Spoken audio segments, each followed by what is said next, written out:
Welcome to English Learning Podcast, Throw Science. Today, we're going to really dig into a fascinating concept, the butterfly effect.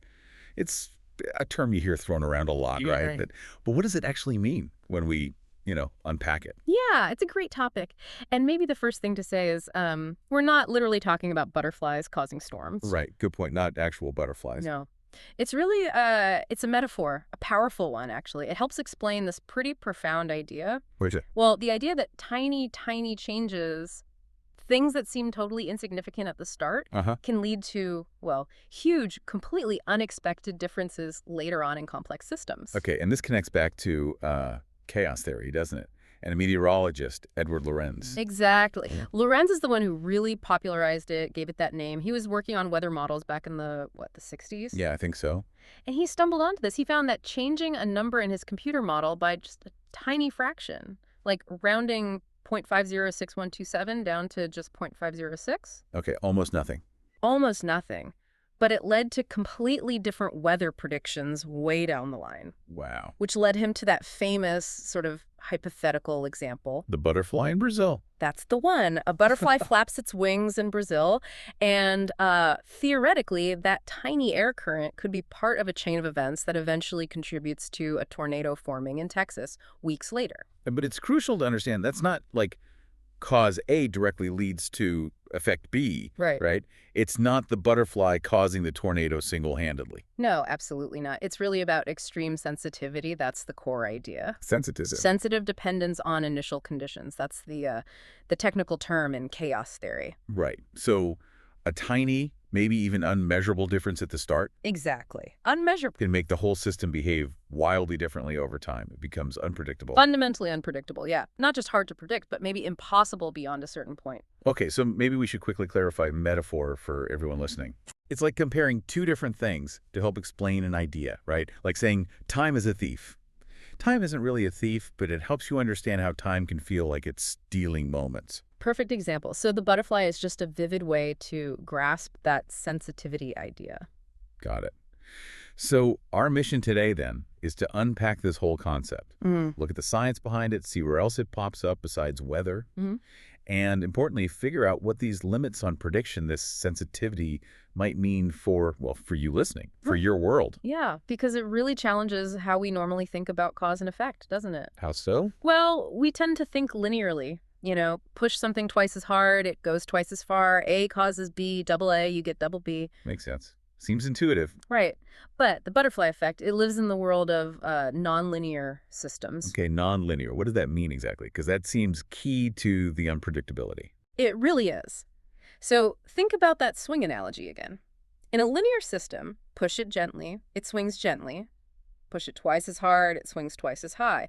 Pretty straightforward. Okay.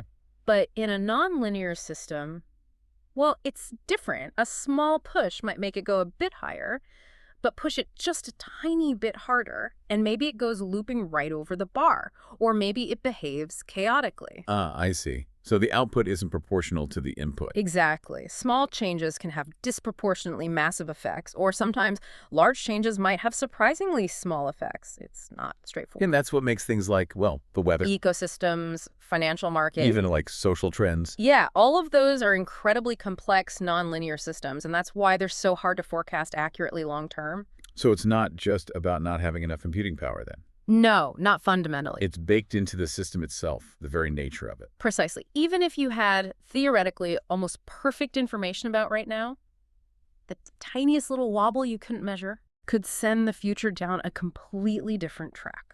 It's kind of humbling, actually. It is. And it's important to stress this isn't just randomness. These are often deterministic systems, meaning if you could know the starting point perfectly, you could predict the future. But you can't. But you can't. Practically speaking, that initial state is just too sensitive. So they look random or unpredictable over time, even if they're following fixed rules. It really shows the limits of our ability to predict and control complex things. So moving beyond weather, how does this idea apply elsewhere? You mentioned history, maybe. Yeah, history is a fascinating area to think about this, retrospectively, of course. Yeah, so? Well, think about major turning points. Sometimes, looking back, you can trace huge events, wars, revolutions, massive social changes back to seemingly small origins. Like? Oh, maybe a minor diplomatic error, a leader making an impulsive decision, a chance meeting that changed someone's path who later became influential. Right. Things that seem tiny at the time. Exactly. And while we can't prove it's the butterfly effect, it certainly resonates with that idea that huge outcomes can sometimes hinge on these very small initial moments or choices. It definitely makes you reconsider how history unfolds. That it's not always these grand, inevitable forces, but maybe sometimes just a missed message or someone having a bad day. It's possible. It adds a layer of, well, contingency to how we view the past. And it has implications for our own lives too, doesn't it? Absolutely. Because we make small choices every single day. We do. And while our lives aren't perfectly defined chaotic systems like weather models, that principle of nonlinearity, it still applies, I think. So like choosing a different route to work one day. Could be. Or deciding to, attend that optional meeting or picking up a book you wouldn't normally read. Small things. Seemingly small things. But years later, you might look back and see how that tiny decision opened up a whole new path. A job, a relationship, a passion that you just couldn't have foreseen at the time. Yeah, that really connects to ideas about personal growth, habits. Yeah. Think about learning something new, like say, practicing English for just 10 minutes a day. Okay. On any single day, that 10 minutes feels like, well, almost nothing, a drop in the ocean. Right. Insignificant, maybe. But you do that consistently, day after day, week after week, over months, years. The cumulative effect. Exactly. The cumulative effect can be massive. You could become fluent, open up new career options, connect with people globally, a huge outcome from a small, consistent action. And that's really how you can sort of use this idea, isn't it? You can leverage the butterfly effect principle. How do you mean?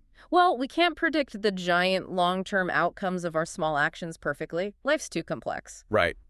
But we can control the initial conditions. We can be deliberate about the small choices we make now. Choosing positive actions consistently. Yes. Yeah. Making those small positive inputs. You're not guaranteeing a specific future tornado of success, so to speak. All right. But you are definitely nudging the system. You're setting yourself on a trajectory where significant, positive, and often quite surprising changes become much more likely. So if we had to boil down the main takeaway from this whole, what would it be? For me, it's that small actions genuinely matter. Immensely. Yeah. Not always in a simple, predictable way, maybe, but they have the power to shift things onto completely new paths over time. So things like, I don't know, sending that kind of message you were thinking about. Could make a difference. Or actually doing those 10 minutes of English practice. Or choosing to read for a bit instead of just scrolling endlessly online. Those seemingly tiny choices are shaping your future, constantly nudging the trajectory. It's definitely something to think about how this applies to your own choices, your efforts day to day.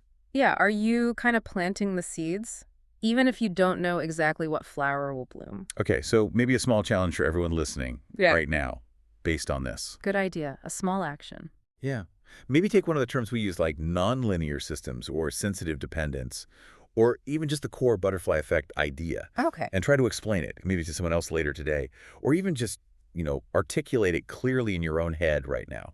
That's actually a great way to solidify it. It's practicing that small, deliberate effort we were just talking about. Using the concept to reinforce the concept. Exactly. Yeah. It leverages the very idea for your own learning. Small steps, big growth potential. Well, that seems like a good place to pause for now. Agreed. So until next time, keep learning, stay curious, and maybe reflect on this. The power of those small beginnings. The tiniest step you take today might just be the start of the biggest, most unexpected changes in your future.